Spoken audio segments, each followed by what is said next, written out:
The odor of disinfectant, like a frigid serpent, insinuated itself through her nasal passages and into her lungs. Meandering through Eileen Collins's chest cavity, she opened her eyes with a start, her gaze meeting the stark white ceiling of the hospital, the foreline distorting into a grotesque helix before her. The vital signs monitor emitted a rhythmic pulse, each beat like a heavy hammer blow against her temples, triggering a splitting headache. "You are awake." A nurse pushed the door open, the tray in her hand emitting a light metallic clatter. "How do you feel?" "Your organ failure was severe." Any later, and it would have been critical. Organ failure. Eileen Collins's fingers trembled slightly, the phrase, a rusty key violently wrenching open the floodgates of memory. She remembered herself curled into a fetal position on the dormitory floor, her heart clutched in the grip of an unseen hand, each breath tainted with the metallic tang of blood. Lorelei Jones's ostensibly concerned face flickered before her eyes, a subtle glimmer of triumph lurking within. And Kevin Chow, her once deeply beloved boyfriend, had only ever shown impatient disgust whenever she tearfully recounted her suffering from insomnia. She threw back the covers, intending to sit up, only to find her arms skeletal, the blood vessels beneath her skin starkly visible. This was her condition preceding death in her previous life. Weak, desperate, abandoned by the entire world.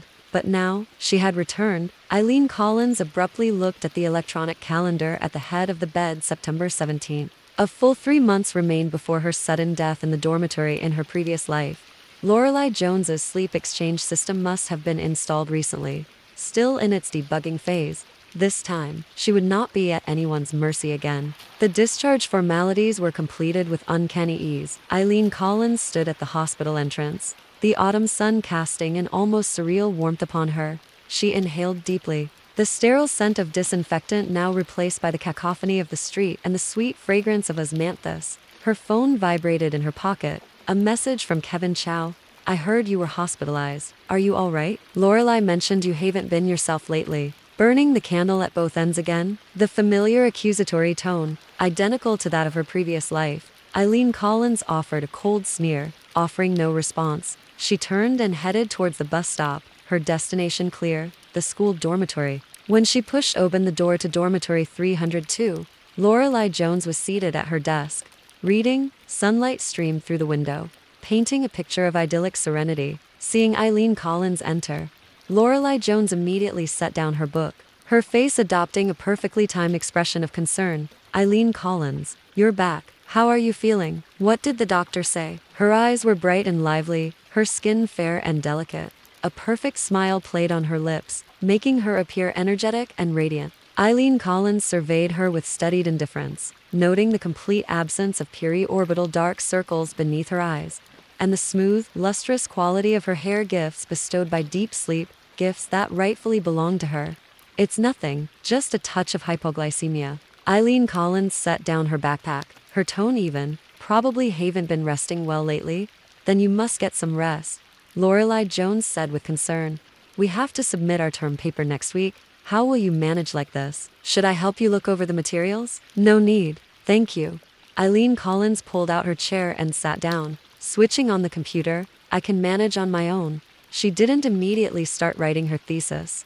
Instead, she opened a browser and typed the scariest movie into the search bar. A string of horror film titles materialized on the screen. A frigid smile played at the corner of Eileen Collins's lips. "So, Lorelei Jones enjoys pilfering other people's pleasant dreams. Then she would personally transform those sweet dreams into nightmares over the next few days." Eileen Collins acted as though nothing had changed, attending classes and returning to the dormitory as scheduled, maintaining a carefully neutral distance from Lorelei Jones.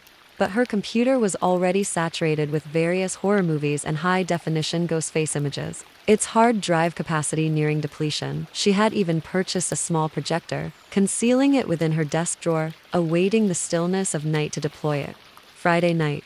Only the two of them were in the dormitory. Eileen Collins, feigning nonchalance, browsed the movie website, then abruptly turned to Lorelei Jones, stating, "Lorelei Jones, what are your thoughts on this newly released horror movie? The reviews appear favorable. Would you be interested in watching it together?" Lorelei Jones, in the midst of applying hand cream before the mirror, paused, a flicker of hesitancy crossing her face. "A horror movie? Perhaps not. I am easily frightened and fear it would disrupt my sleep. Is that so? That's a pity. Eileen Collins feigned disappointment and shrugged. Then I'll watch it myself. Lorelai Jones turned around, her eyes regarding her with a somewhat complex expression. Haven't you been having trouble sleeping lately? Won't watching a horror movie further disrupt your rest? It's okay. I'll only watch it for a little while. Eileen Collins offered a harmless smile. Maybe after watching, I'll be tired and actually get a good night's sleep. Lorelai Jones said nothing further, lowering her head to continue fiddling with her skincare products. Eileen Collins noticed her fingers lingered on the bottle cap for an extended moment, as if deep in contemplation. Midnight. The dormitory was shrouded in absolute darkness. Eileen Collins, headphones on, watched a classic Japanese horror film playing on her computer screen. The pale face of the female ghost flickered in the darkness, her shrill screams piercing through the headphones and invading Eileen's ears. Eileen Collins watched expressionlessly, while simultaneously casting a sidelong glance toward the opposite bed. Lorelai Jones's breathing was even, clearly indicating she had already drifted into slumber. Her brows were slightly relaxed, a faint smile playing on her lips, as if she were having a pleasant dream. Eileen Collins recognized this as the telltale sign that the sleep exchange system had initiated. Lorelai Jones was greedily siphoning her deep sleep. The time is now. Eileen Collins quietly activated the projector, casting a carefully chosen macabre image onto Lorelai Jones's bed curtains. The image, specially treated to emit an eerie green luminescence in the darkness, presented distorted features and cavernous eye sockets of profoundly sinister terror. Almost instantaneously, Lorelai Jones's body convulsed, her rhythmic breathing abruptly turning shallow and rapid, her brow furrowed deeply, a faint moan escaping her lips, as though trapped in a nightmare. Eileen Collins switched off the projector, watching silently, a cold smirk twisting her lips. Over the next few hours, Lorelai Jones slept restlessly, uttering terrified ramblings intermittently, her body frequently tossing and turning. Eileen Collins, however, slept soundly through the night, slowly opening her eyes only when the morning sunlight pierced the curtain seams. This was the first deep sleep undisturbed since her rebirth, and the sensation was exquisite. Eileen Collins stretched, her body surging with strength. She glanced at the bed opposite hers. Lorelai Jones was still asleep, her face ashen, pronounced periorbital dark circles accentuating her exhaustion. Good morning. Eileen Collins intentionally raised her voice as she swept open her bed curtains. Lorelai Jones startled awake, sitting bolt upright, her eyes in focus and betraying a profound fright. She saw Eileen Collins, hesitating for a few seconds before responding. Morning. Good morning. What's wrong? You look like you didn't sleep at all. Eileen Collins, feigning ignorance, spoke with a subtle, almost imperceptible, mockery in her tone. Nothing. Lorelai Jones rubbed her temples, her voice raspy. I probably just had a nightmare last night, really? How coincidental. I slept exceptionally well last night, Eileen Collins said with a smile. It seems horror movies truly do possess somniferous qualities. Lorelai Jones's expression flickered, and she ceased speaking, hastily rising to perform her ablutions. Watching her unsteady retreat, a surge of vindictive gratification surged within Eileen Collins, but she knew that this was just the beginning. During the morning's lesson, Lorelai Jones remained drowsy, drawing criticism from the instructor on several occasions. Eileen Collins, conversely, was alert and engaged, answering questions readily and earning frequent commendation from the instructor. As the class concluded, Kevin Chow materialized at the classroom threshold, proceeding directly to Lorelai Jones and inquiring with solicitude, "Lorelai, what troubles you? You appear quite pallid." Upon seeing Kevin Chow, Lorelai Jones's eyes immediately welled with tears, and she stated, aggrieved, "I don't know. I suffered nightmares throughout the night and couldn't sleep." Kevin Chow's gaze immediately snapped towards Eileen Collins, who stood beside him, his tone laced with accusation. "Eileen Collins, what have you done now? I knew no good would come of you watching those horror movies." Eileen Collins nearly choked on her anger. The man was forever blinded by Lorelai Jones's perceived distress, yet remained utterly oblivious to her own pain. In her previous life, she had been utterly ravaged by this very brand of blind favoritism. "Kevin Chow, which I witnessed me doing anything?" Eileen Collins retorted, her voice glacial. "What does Lorelai Jones's nightmare have to do with me? Is she incapable of experiencing nightmares on her own? You were up late watching horror movies last night. You're the one who influenced her." Kevin Chow's voice escalated, drawing stares from nearby classmates. Eileen Collins, I know you've been in low spirits lately, but you can't target Lorelai like this. She's always been so good to you.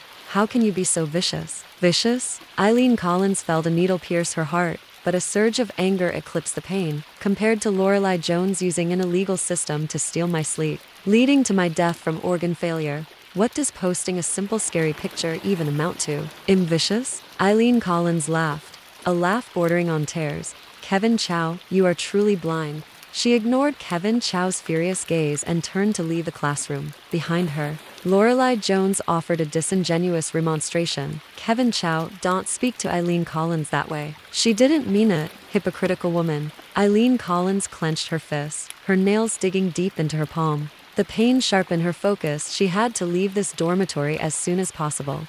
Escape Lorelai Jones and Kevin Chow. However, the process of moving out of the dormitory proved far more difficult than Eileen Collins had imagined. The dormitory Annie listened to her request and shook her head repeatedly. Absolutely not. Dormitory assignments are prearranged. You can't simply move whenever you please. Besides, isn't your dormitory quite satisfactory? Lorelai Jones even praised you to me just yesterday. Eileen Collins attempted to explain her incompatibility with Lorelai Jones, only to be interrupted by the dormitory auntie. Young people encounter disagreements. It's perfectly normal.